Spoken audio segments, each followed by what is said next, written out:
Hey there YouTube, I'm Yukitsu, this is the Yukitsu Times, welcome to my channel. Welcome to the grand finale of the Rise of the Samurai tournament between Sydin and I. As you can see, I've got a pretty melee heavy army this time around with a little bit less cavalry presence since I've got mounted naganatas. I don't have those mounted samurai. I have 3 units of sword attendants, 2 units of foot samurai, 2 units of naganata levy, my naganata warrior monk heroes, and my general's bodyguard. We're on River Town here. Great map. Poseidon has got 2 units of mounted naginata, mounted samurai, 2 units of naginata warrior monks, his 3 units of naginata levy, and then testicle warrior monk hero. Now, this army is a little bit different from what I was expecting Poseidon to take, but it wasn't anything so uncharacteristic that I wasn't going to be able to manage myself against it. In this particular one, I'm just going to sort of talk about the importance of different sort of strategies again. In this particular case, I'm making a beeline for this hill. The reason for that is I have a distinct range advantage with my 2 foot samurai against Sydin. He's got those mounted samurai, but they're not going to be a match for 2 units of foot samurai, especially if I take the woods. So my strategy here is going to be to completely rush this hill. The reason for that is that the 2 buildings in the village over here, the sword dojo, and way over there is a farmhouse. Sydin, if he takes these, can be pushed off of them by my forces using bowfire. If I set up sort of over here on this hill, on the crest of it, I can pepper his units on the sword dojo with arrows to get him off of it, and then go in and capture it. Or if he tries to rush my unit that's trying to capture it, I can just keep shooting at him, moving back and forth until his units get worn down to sort of nothing. Sydin, however, is going very aggressively and very quickly to try and capture these buildings. So he's got his mounted naganatas heading over here. They're going to dismount. And he's got his other mounted naganatas heading over there to the farmhouse to capture that. The farmhouse, less important to a certain extent, but it's good for assaulting hills. His mounted samurai are here to sort of keep my general in check. I'm using my general to sort of skirmish with his mounted naganata. But I'm going to get pushed back by those mounted samurai.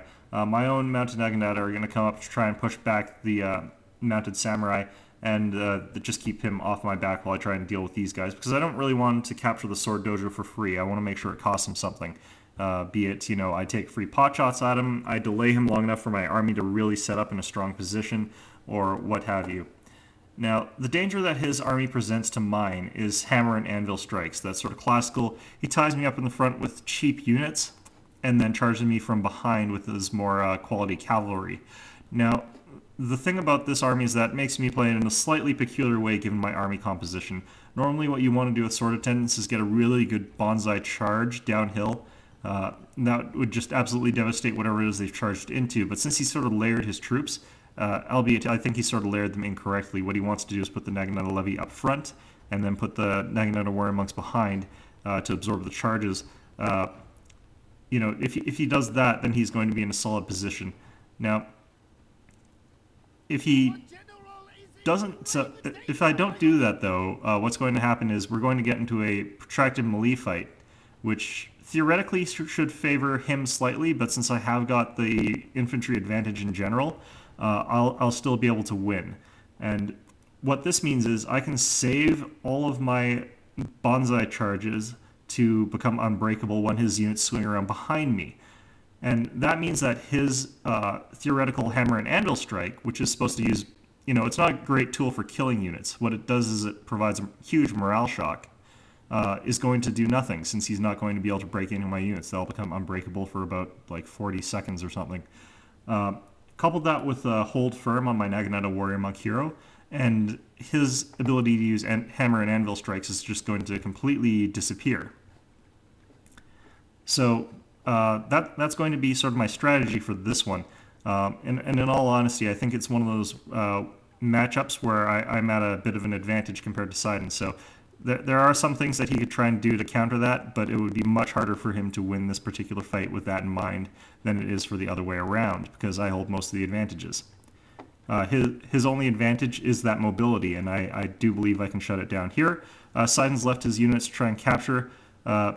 He had that match between himself and Scotch where his horses were chased off, but he managed to kill the cavalry units in melee combat.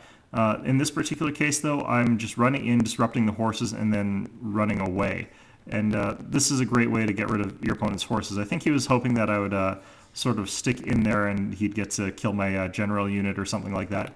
But yeah, so this is how we're going to give him free range capture this sword dojo.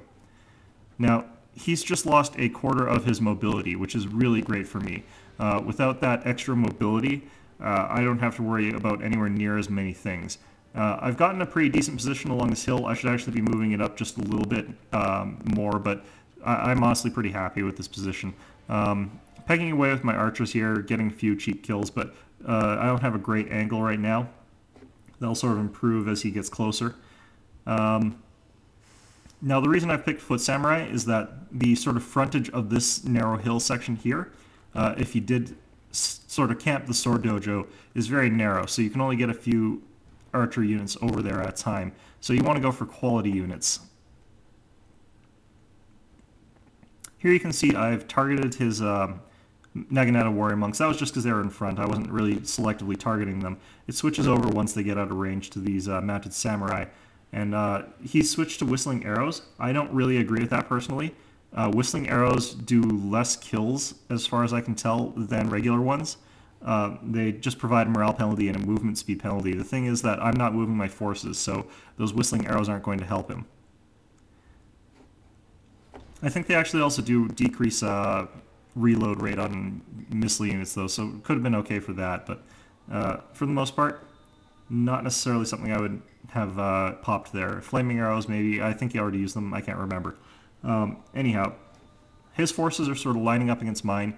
He's looking for a good opportunity to move, and he's going to have to do it quickly because he is still under fire. Oh no, he's using his fire arrows now. Okay.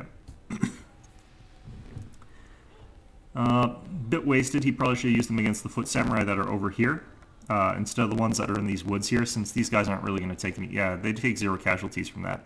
So I move up my army just a little bit into a better position. I want to use this hill to its maximum advantage. His foot samurai, or mounted samurai, they're winning, but you know, they're not going to get like the 300 kills or anything like that in this particular case, since I've got enough units that can sort of manage them. At this point, I just want to slow his army down. It'd be really great if I could also capture his mounted samurai with my Naginata levy, but I don't honestly believe that's going to happen. All I really want to do here is tie up his units with my Naginata levy for as long as possible so that I can get a long-term, you know, shooting match with him, or get some more shots against him. Arrows going everywhere, every which way, and surprisingly killing very few of these mounted samurai. They're hard to hit when they're moving. They tend to not die, but you know, that's fine. I'm still getting quite a few kills. So, you know, in response to these guys moving forward here, he's moving his entire army in. He's going to waste his Tetsubo Warrior Monk's Bonsai charge against these guys, which is, you know, better than I could have honestly planned. But it's also given me an opportunity to keep shooting at his units.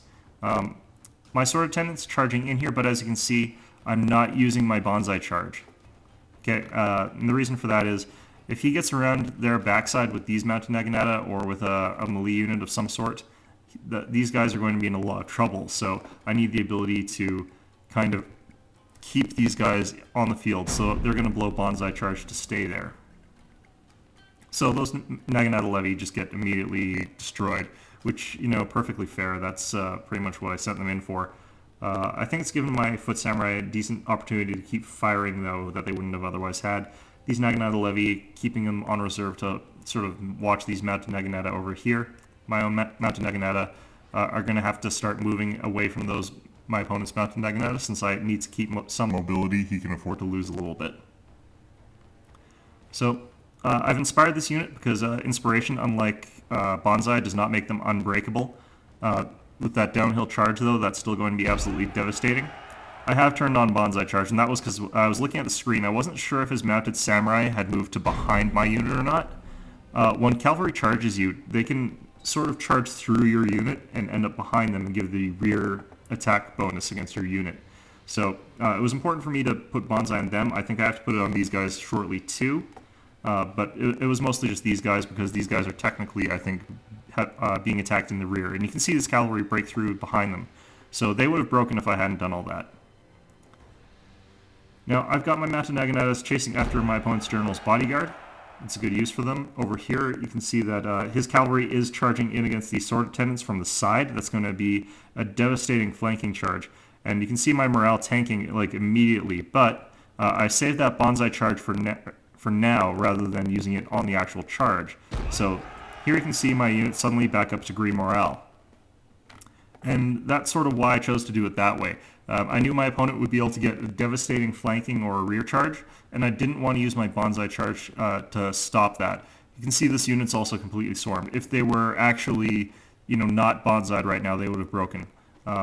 His units, on the other hand, don't have that option. He's using Naginata Levy here. When they get attacked in the rear, they chain route. They're just going to run. They don't have any hope. And his Naginata Warrior Monks, similarly, are starting to panic. They're just being overwhelmed by too many high-quality units. I'm not sure why I popped Bonsai in this unit, honestly. I probably shouldn't have. But you can see the effects of this sort of attack, is that his units got pinned in place against superior melee units. I've popped Hold Firm at this point, and that's just because, you never know when that mounted samurai is going to do something crazy, especially with these Tetsubo Warrior Monk heroes over here, but probably wasn't necessary. So you can see sort of how that battle's been wrapped up. I've taken out an entire unit of mounted Naginata. His Naginata Warrior Monks have gotten really shredded up by these sword attendants. There's only 7 sword attendants in this unit left, 6 units left. So they've taken out an entire unit essentially by themselves, and most of a Naginata Warrior Monk unit by themselves. And they're doing a pretty good job on these mounted Naginata as well. I mean, this has been really, really a good use of that unit. And that's all because I held that bonsai charge instead of using it right off the bat. So when I'm talking about the sort of strategy here, you can see why that positioning was more important in this case than the bonuses that these Sword Dojo and the farmhouse provided. It was because, I had my opponent in a situation where he had to attack me, and if he didn't, he'd have to back off. And if he backed off, I could have counter-captured a building, which would have trivialized the capture. So in this particular case, you have to sort of look at your situation, and it's similar to that first battle. You want to look at that situation and say, what are your strengths and weaknesses, and what sort of weaknesses can you exploit? In this particular case, again, I could exploit the fact that my opponent had a limited amount of shooting. And because of that, I was able to ignore that sort of mobility advantage he had and use my strengths, which was shooting and more powerful infantry, unbreakable infantry, I should add, to beat his units back. So if you ever see your opponent and they have a lot of cavalry, though, the sort of micro tip that I have for you is, don't use your bonsai necessarily to break through units quickly. What you might want to do is hold those bonsai charges, and when your opponent's about to do a hammer and anvil strike, you use it to cripple that charge. So that's going to be a cleanup of the last of his units. Most of my units are a little bit battered, but honestly, I've gotten great returns on the investment for most of them. Like these Foot Samurai were sort of shooting into that pretty much the entire time. I don't think they did very much though, because they're the fact everyone is in melee. But that's an entire extra melee unit that's incredibly powerful that I just didn't even have to commit to the fight. Now, what you could have done if you were Sydin potentially is you could have diverted all of your hammer and anvil strikes against my one unit that is susceptible to that, which is, those my Foot Samurai, because they don't have that unbreakable morale ability. So if you manage to pin them down with cavalry, kill a bunch of them, do repeated charges or something like that, potentially he could have salvaged that if he took away my shooting advantage. I wasn't really worrying too much about protecting them just because I kind of figured that it wasn't going to be too crucial, but it's one of those things that you could have considered. Looking at our unit statistics here, you can see my general and my Naginata Warrior Monk hero were more informed for how I want to use them. Very limited number of kills on both units. They're mostly there for the morale buffs. Very few deaths on both units.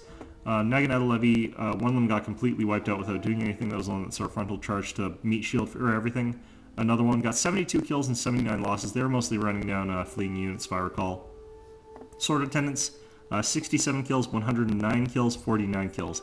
So those are actually very good numbers, considering one of them was this one was the one fighting the Tetsubo Warrior Monk heroes, if I recall, or rather getting killed by them. But that's still, or actually no, that was the one that was I can't remember what those ones were. Anyway, these are pretty good numbers of kills for sword attendants against things like Naginata warrior monks and cavalry.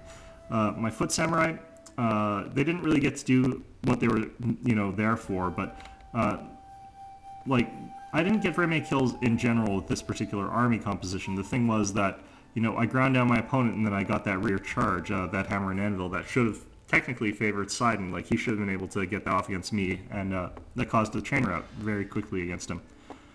Sydin's units, he got a decent number of kills on his general, about the same as mine. His Tetsubo warrior monk hero's got 65 kills. His mounted samurai got 47 kills, which is really bad for a mounted samurai. You should really expect over 100 kills for these guys. Mounted Naginata, 24 kills. His Naginata warrior monks, 28 kills and 91 kills. The 91 kills is pretty good. Naginata levy with 86 kills, which is really good for a Naginata levy. I'm not sure what was happening there. Even the 65 kills is really good. His other mounted Naginata, 74 kills, which is not too terrible.